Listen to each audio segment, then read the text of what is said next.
Et si, derrière l'échec apparent des négociations, se cachait un bouleversement bien plus profond pour l'Ukraine et ses alliés? Aujourd'hui, la crise ne se joue plus seulement sur le terrain militaire, mais aussi dans les coulisses diplomatiques, là où les alliances et les priorités sont en pleine recomposition. L'ancien président américain Donald Trump accuse ouvertement Volodymyr Zelensky d'avoir fait capoter les discussions de paix. Ce n'est pas une simple déclaration, c'est un signal fort qui met en cause la responsabilité même du président ukrainien dans le blocage actuel. Alors que le dialogue patine, le message de Washington s'assombrit et la pression sur Kiev s'intensifie. Dans le même temps, l'armée américaine commence un retrait partiel de ses forces en Europe. Cette manœuvre inédite fait naître, chez les partenaires européens, une inquiétude croissante. Certains parlent déjà de panique discrète dans les couloirs de l'OTAN. Le parapluie sécuritaire américain, considéré depuis des décennies comme acquis, vacille soudainement. Sur fond de ces bouleversements, la Russie réalise une avancée militaire record depuis le début du conflit. Les lignes ukrainiennes reculent à un rythme jamais vu, alimentant la peur d'un basculement rapide du rapport de force. À mesure que la Russie gagne du terrain, l'Ukraine paraît de plus en plus isolée, et ses alliés fragilisés. Ce qui se joue ici dépasse la question de la victoire ou de la défaite sur le champ de bataille. L'Ukraine risque l'isolement diplomatique, l'Europe pourrait perdre ses garanties sécuritaires et les États-Unis leur influence sur le vieux continent. La crédibilité de l'OTAN, la stabilité politique de plusieurs pays et des milliards d'euros d'aide sont désormais sur la sellette. Pour comprendre comment cette série de ruptures et de recompositions s'est accélérée, revenons ensemble sur les faits marquants de ces dernières semaines. Depuis plusieurs jours, les signaux d'alerte se multiplient à l'Est comme à l'Ouest. Le climat politique et militaire autour du conflit ukrainien semble plus tendu que jamais, au point que certains parlent d'un véritable tournant historique. Aux États-Unis, le président Donald Trump a vivement critiqué Volodymyr Zelensky. Selon Trump, Kiev n'aurait pas vraiment pris connaissance du plan de paix proposé par Washington. Cette proposition est jugée sérieuse par l'administration américaine, mais l'Ukraine temporise, suscite des doutes et hésite à s'engager.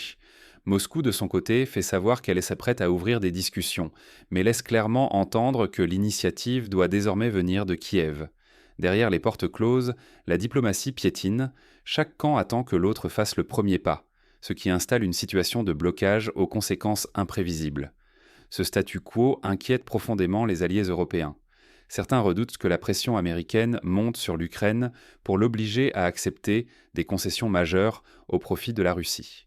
Le spectre d'un accord précipité, signé dans la précipitation au détriment de Kiev, hante les couloirs des capitales européennes. Pour l'Europe, l'heure serait grave. Il ne s'agit plus seulement de soutenir l'Ukraine militairement ou financièrement, mais aussi de défendre ses propres intérêts stratégiques face à une Amérique qui semble prête à changer de cap. La sécurité collective du continent, la crédibilité de l'OTAN, la stabilité politique des gouvernements et l'avenir de milliards d'euros d'aide sont aujourd'hui en jeu.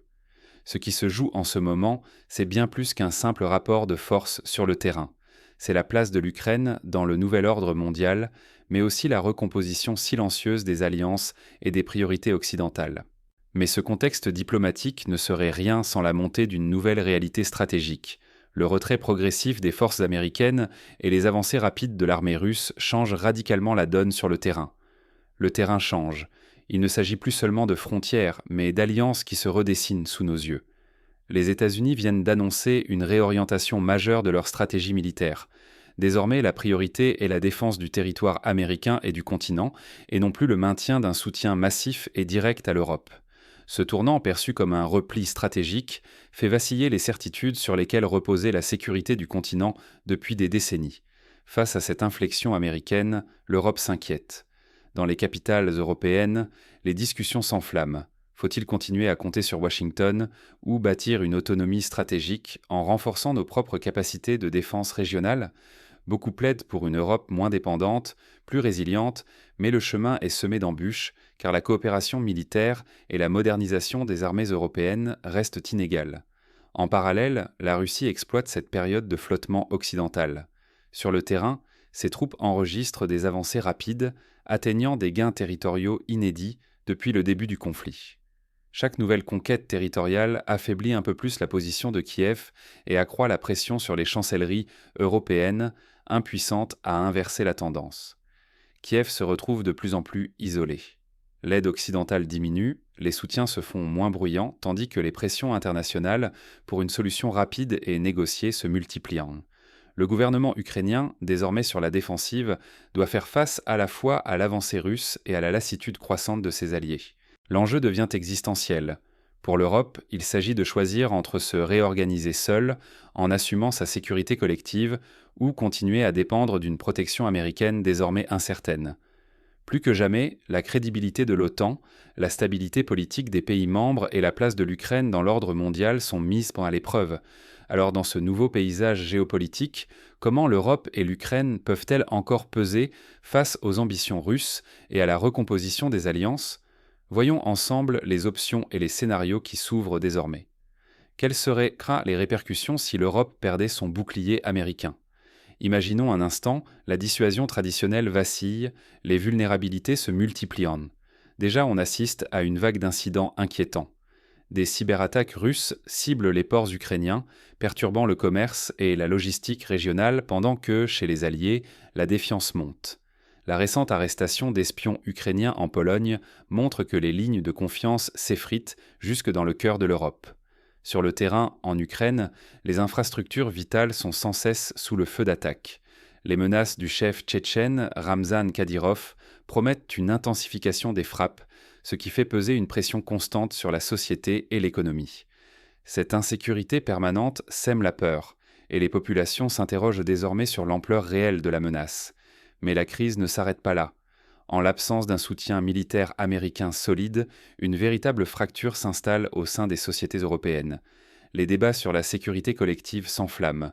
L'Europe peut-elle se défendre seule? Doit-elle investir massivement dans sa propre défense? Les opinions publiques oscillent entre inquiétude et résignation, alors que les gouvernements, confrontés à la montée des tensions internes, peinent à afficher une unité claire.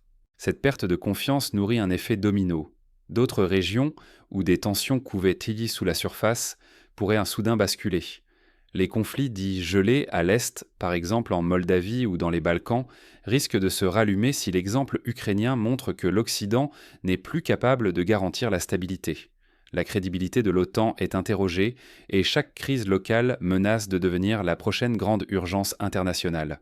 Au final, l'Europe apparaît plus vulnérable que jamais, exposée à des risques de conflits hybrides mêlant attaques informatiques, manipulations politiques et opérations clandestines.